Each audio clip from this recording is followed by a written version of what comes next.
All right, so I was going ahead and going through the process of reupholstering the seats in my 3000 GT, and I noticed that there was kind of a lack of resources, well, video resources at least, on how to do this. And it's not too difficult of a process to figure out yourself, but I figured maybe someone could benefit from me just showing how the process went for me, at least taking it apart.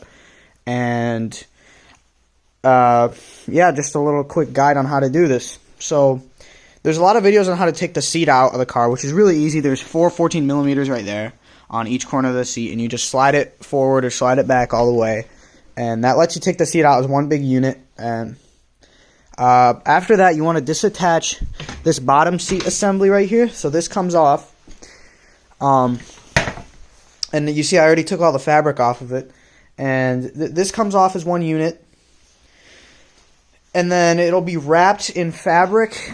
In the for me it's leather.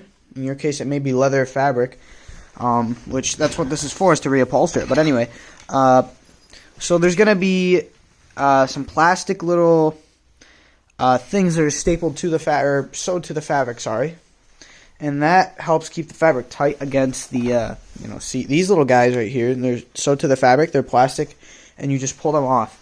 And then the difficult part, though, is these things, apparently in the fabric world, they're called hog rings. So they are these little metal rings that are bent around little posts that are made into the fabric. So if you see here, this is the seat bottom, as you can see. That's why I'm replacing it. But there's like these little metal rings that are sewn into the fabric right here. It's a rod that goes all the way down here. And then there's these things called hog rings, and they go into that rod, and then they clamp the fabric pretty much into the cushion. So if you can see here, really down there, you can see there's this metal rod right here that goes through the sponge in every little crevice here, even here, and it clamps the fabric with these metal rings tight so it doesn't move around. And there's a special tool for this to remove these, apparently, but I used a pair of regular needle nose pliers, which I guess didn't make it a little easy, made it a little hard. But what I did is I peeled back the fabric, and just by feel mostly, because you can't really get a good view until the fabric's ripped up, but I would grab these rings and bend them out so they would open up, and here, and this is supposed to be circular when it's on, so I would open them, and it would let me take the fabric off. And there's 3 here, 3 here, 3 here. Pretty much in every crevice, there's going to be a couple of these guys holding it in. And there is on the back, too. You just have to look for them. And, that makes sure the fabric obviously stays on there.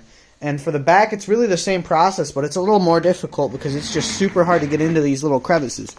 So imagine this was covered in all the leather, and I was slowly peeling the leather up, but you don't want to pull too hard on this because these are pretty much just embedded into the sponge, and this is 30-year-old sponge right here, so you don't want to rip that out. So I would get the pliers in, feel it out.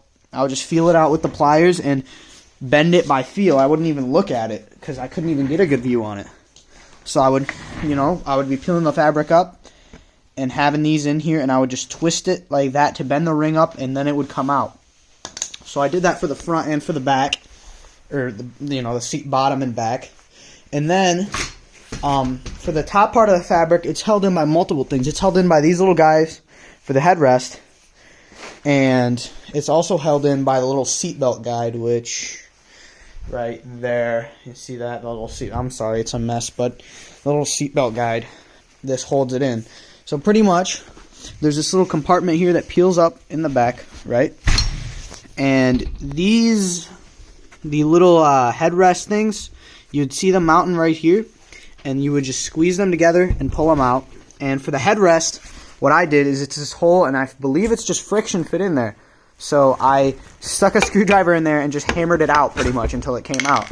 I hammered out the little rod part right here.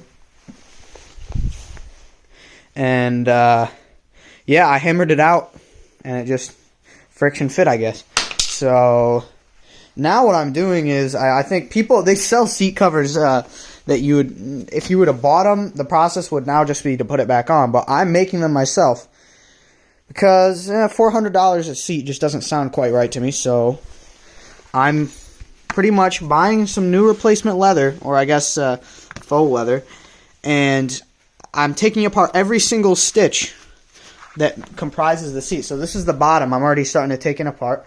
This is the back, which I haven't started taking apart yet, and you can see that's why I'm changing it, because it's just disgusting. But pretty much take apart every single stitch seam, and then get every piece, so it's just one piece of fabric, and then I'm going to cut it out.